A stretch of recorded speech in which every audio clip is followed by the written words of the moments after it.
Subscribe to our channel and press the bell icon for the latest updates. బ్రహ్మాండంగా ఉన్నాడు, ఇతన్ని ఏదో ఒకటి ఏడిపించాలని చెప్పి ఈ సాధువుని తీసుకెళ్తాడు. తీసుకెళ్లి అతని ముందు 4 వస్తువులు పెడతాడు. మొదటిది వచ్చేసి కోడి బిర్యానీ, రెండవది వచ్చేసి ఒక స్త్రీ, మూడవది వచ్చేసి ఒక కత్తి. ఈ కత్తి తీసుకుని 10 మందిని చంపేయాలంటాడు. నాలుగవది వచ్చేసి మందు బాటిల్. ఈ 4గిట్లో ఏదో ఒకటి తీసుకోవాలి, లేకుంటే నీ 100 మంది శిష్యుల్ని చంపేస్తానంటాడు. అప్పుడు సాధువు ఆలోచించడం మొదలుపెట్టాడు. నేను కోడి బిర్యానీ తింటే నేను శాకాహారిని, నా వ్రతభంగం అవుతుంది కాబట్టి ఇది ముట్టుకోను.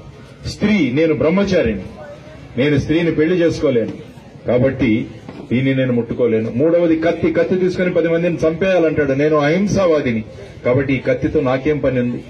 అప్పుడు అనుకుంటాడు ఇంకా ఏదో ఒకటి చేయాలంటే ఈ మందు బాటలు తాగుదాం అనుకుంటాడు. మందు తాగితే 1 గంటలో నష తగ్గిపోతుంది. ఆ తరువాత నేను మళ్ళా మా శిష్యులతో పాటు వెళ్లిపోవచ్చు అనుకుని మందు తాగాడు. మందు తాగానే నష ఎక్కింది, కోడి బిర్యానీ తినేశాడు. ఈ ఆడ మీద అత్యాచారం చేశాడు, కత్తి తీసుకుని మళ్ళా అమ్మాయిని చంపేశాడు.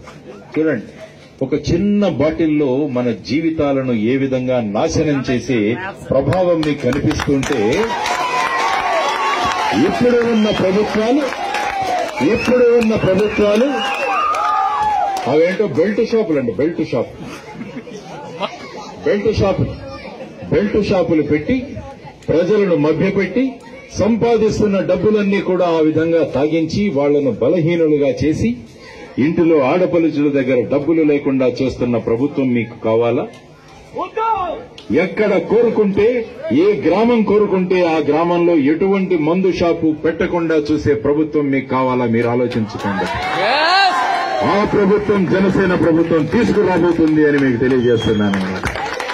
మన భావి తరాల కోసం మనం త్యాగం చేద్దాం, ఈ మందుని వదిలేద్దాం. మనం అప్పుడే వెంకటాపురం నుంచి మొదలు పెడదాం. బ్రహ్మాండమైన నా పేరున్నది, వెంకటాపురం నుంచి మొదలు పెడదామన్నమాట.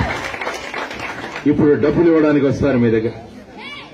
2000 ఇస్తాం, 5000 ఇస్తాం, అందరూ రెడీగా ఉంటారు.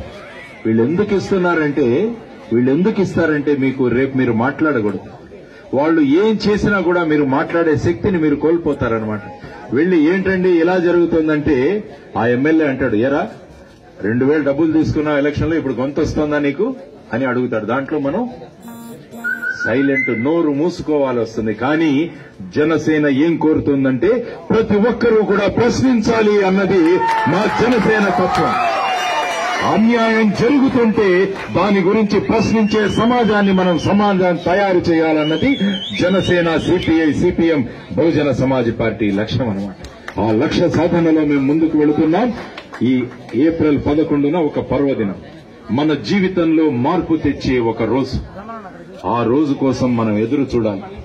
ఆ రోజు ఉదయాన్నే లేచి పోలింగ్ బూత్ కి ఖచ్చితంగా వెళ్లాలి. మనతో పాటు మన చుట్టుపక్కల ఉన్న వాళ్ళని కూడా తీసుకువెళ్లగలగాలి. ప్రతి ఒక్కరూ ఓటు వేయగలగాలి. అక్కడ 2 బూతులు ఉంటాయి, ఒకటి అసెంబ్లీకి, రెండవది పార్లమెంటు లోక్సభకి. ఈవీఎం మెషిన్లు ఉంటాయి. ఈ మధ్య మీకు తెలిసింది, లాస్ట్ టైం కూడా మీకు అనుభవం ఉంది దాంట్లో. మొదటి ఓటర్లకు చెప్తున్నా, అసెంబ్లీకి వెళ్లగానే అక్కడ కంకి కొడవలి గుర్తు ఉంటుంది. ఎవరి గుర్తుంది? మన జె సత్యనారాయణ మూర్తి గారిది అన్నమాట ఇది.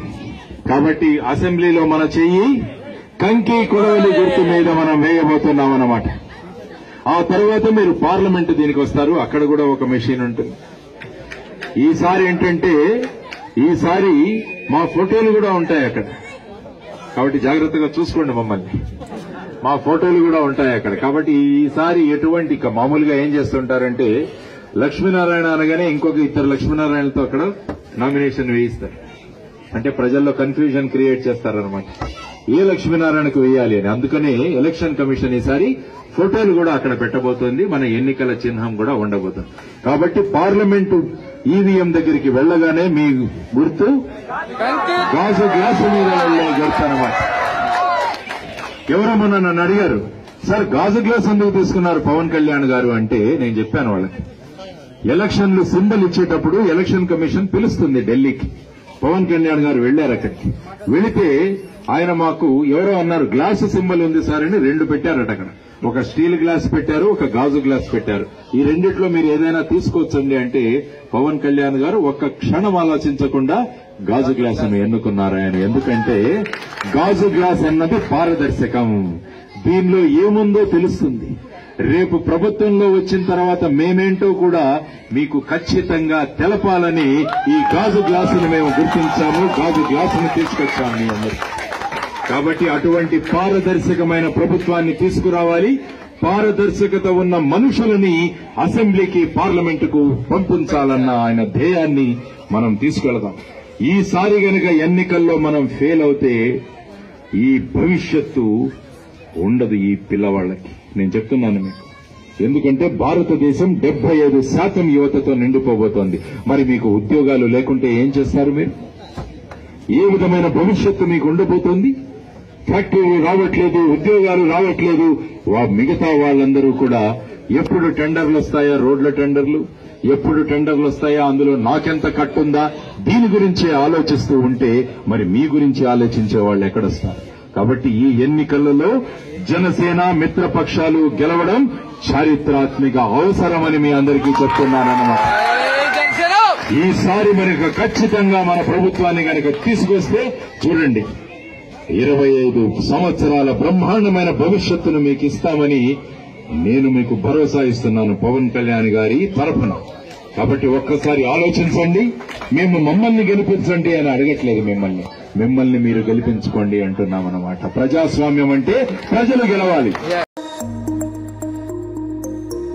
Subscribe to our channel and press the bell icon for the latest updates.